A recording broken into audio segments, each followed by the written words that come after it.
Hola, buenas tardes. Yo soy la maestra en Ciencias Beatriz Pérez Aragón y hoy voy a hablar sobre el tema del ARN y la síntesis de proteínas.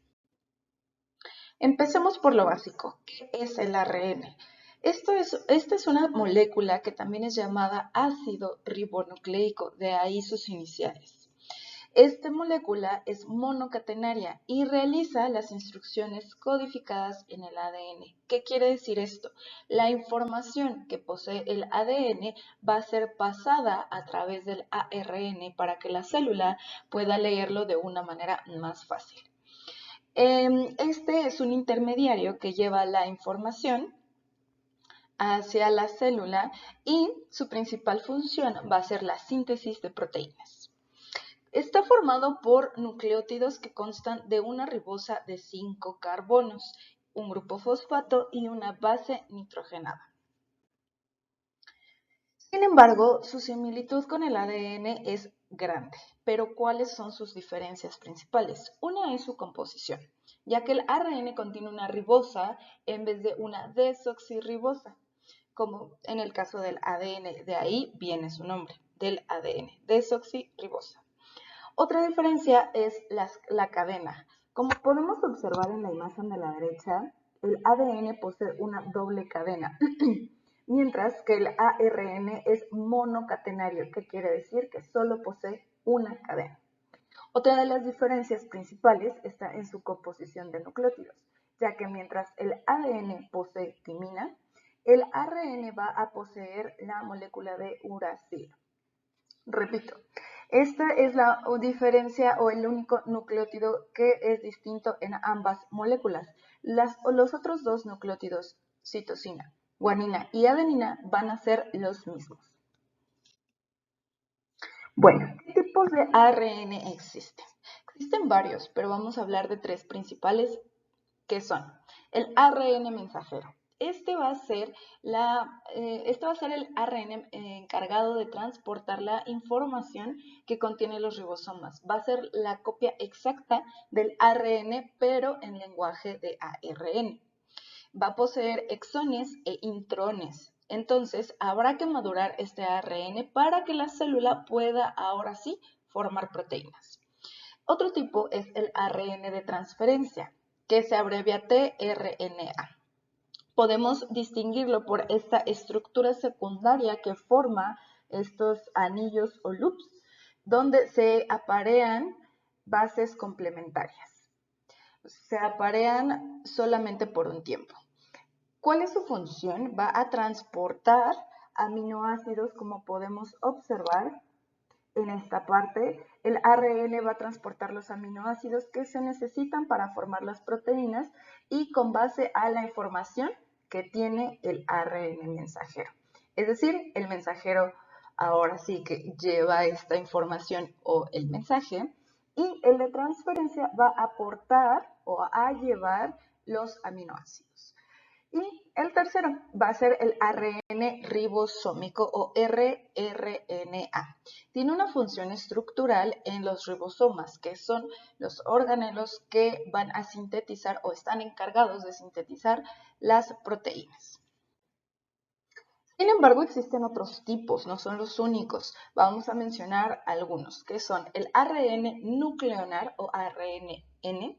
Este es el ARN que se obtiene después de la transcripción y va a dar lugar al ARN ribosomal. Los microARN son ARNs muy pequeños a diferencia de todos los demás y sirven para, se utilizan en terapias génicas como para tratar el cáncer y otras enfermedades. Se pueden unir también a ARN mensajeros y por esto es su utilidad en terapias génicas. El otro tipo es ARN de interferencia o IARN. Es un fragmento de ARN que se puede unir al ADN como a ARNs mensajeros, impidiendo la expresión de genes específicos. Y las ribosimas que tienen actividad catalítica y son capaces de catalizar reacciones químicas en el interior de la célula. Bueno, pero una relevancia o la relevancia del ARN como más conocido últimamente, es la aplicación en vacunas justamente para combatir el COVID-19. En este tipo de terapia se utiliza ARN mensajero. Como dijimos, lleva un mensaje de que va a pasarse o traducirse posteriormente en una proteína. Entonces, en el caso de esta vacuna, lleva el mensaje de una proteína específica del virus COVID-19, lo que va a ayudarle a nuestras células a que produzca anticuerpos sin contagiarnos de este virus. Entonces, una vez que nuestro cuerpo produce estas proteínas en nuestras células, se producirán anticuerpos, lo cual nos va a ayudar a combatir el virus cuando entremos en contacto con él. Una de las ventajas es que no modifica el ADN, ni nos daña, ni va a alterar nada. Y algunas de las vacunas existentes con este método son la de Pfizer y Moderna. Pero, bueno, ya vimos qué es el ARN, ya vimos algunos tipos y sus funciones, pero tenemos que hablar de los dos procesos muy importantes para producir proteínas. Uno es la transcripción, que va a ser el paso antes de la producción de proteínas como tal, y el segundo es la traducción. Estos dos procesos son distintos porque intervienen elementos diferentes. En la transcripción, por su lado, vamos a tener como personaje destacado la ARN polimerasa. Esta nos va a ayudar a copiar y a unir el nuevo ARN mensajero que se basa en el ADN. En esta parte de la transcripción, justamente vamos a pasar de información de ADN a información de ARN, es decir, vamos a utilizar uracilo. En la traducción, por su parte, vamos a pasar de un lenguaje de ARN al lenguaje de aminoácidos, es decir, ya podemos producir proteínas, pero vamos a necesitar distintos tipos de ARN en este proceso. Vamos a verlos a más detalle. La transcripción es el paso primordial. ¿Por qué? Porque de este paso vamos a obtener el ARN mensajero. Una vez que se copia nuestra información del ADN, vamos a obtener un pre-ARN mensajero, es decir, no está maduro. Va a tener exones e intrones. Por lo tanto, no lo puede leer así el ribosoma. ¿Qué necesitamos? Quitarle los intrones o un proceso que se llama maduración de ARN. Una vez que nuestro ARN está maduro, lo puede leer e identificar el ribosoma.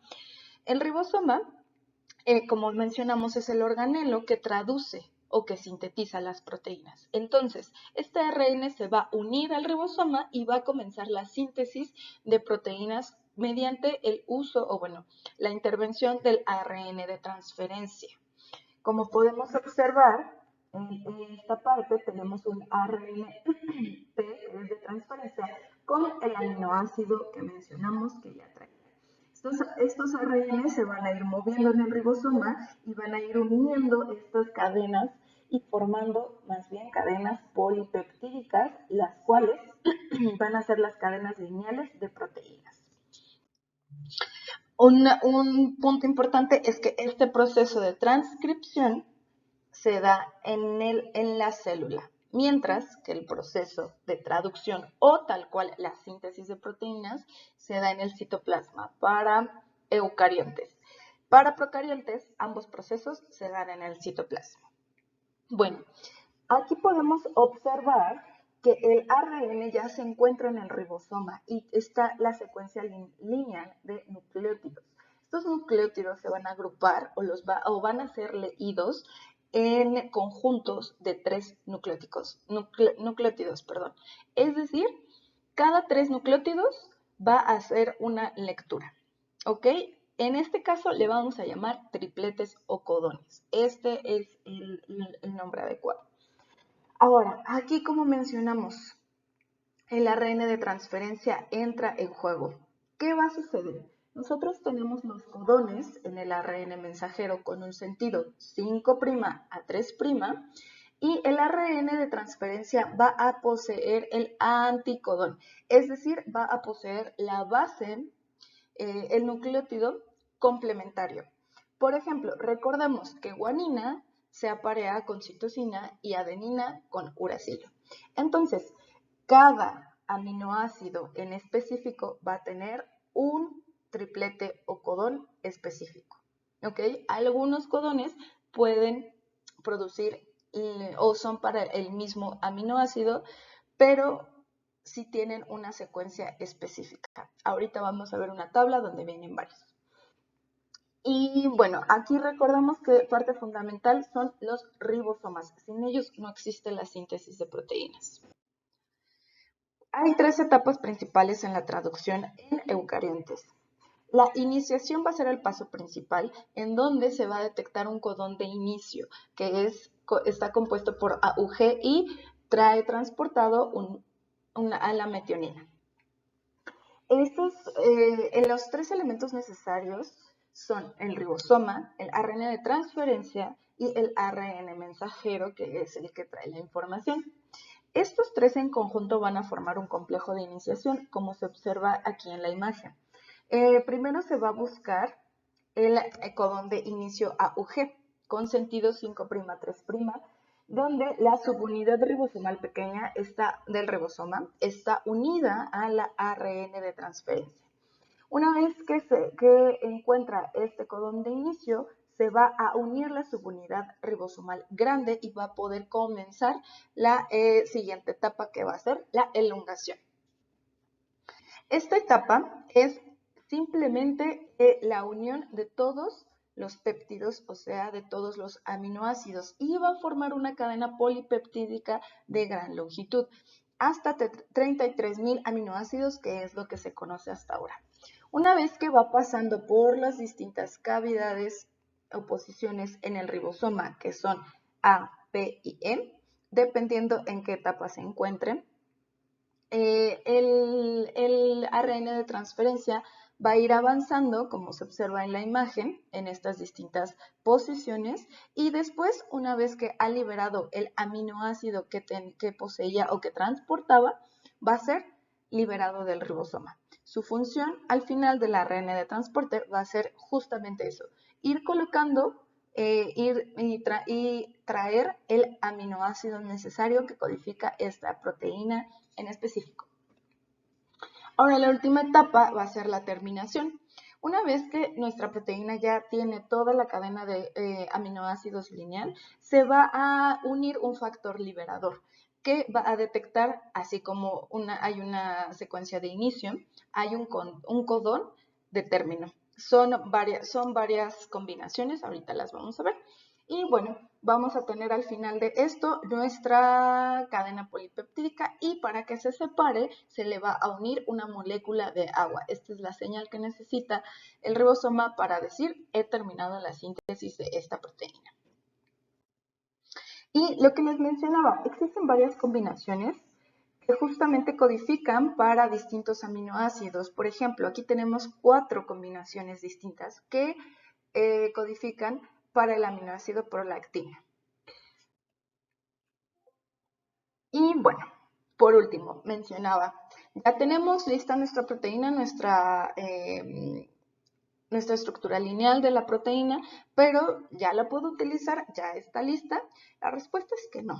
Recordemos que esta proteína, más bien las proteínas tienen plegamientos especiales. ¿Qué quiere decir esto? Tienen estructuras tridimensionales y algunas van a ser editadas o se les va a agregar aminoácidos especiales al final o secuencias especiales proteicas. Entonces, las proteínas chaperonas se van a encargar de esta edición para que la proteína sea funcional, así como del doblamiento. Entonces, va a pasar, digamos que también por una fase de edición y maduramiento nuestra proteína para que ahora sí sea funcional. Y bueno, como conclusiones, recordemos que el dogma central de la biología molecular indica que la información genética fluye en un solo sentido, partiendo de ADN, posteriormente a ARN y por último a proteínas. La transcripción va a ser el proceso por el cual la información contenida en el ADN se transforma a ARN, y la traducción es el otro proceso que nos va a ayudar a pasar la información de ARN a proteínas.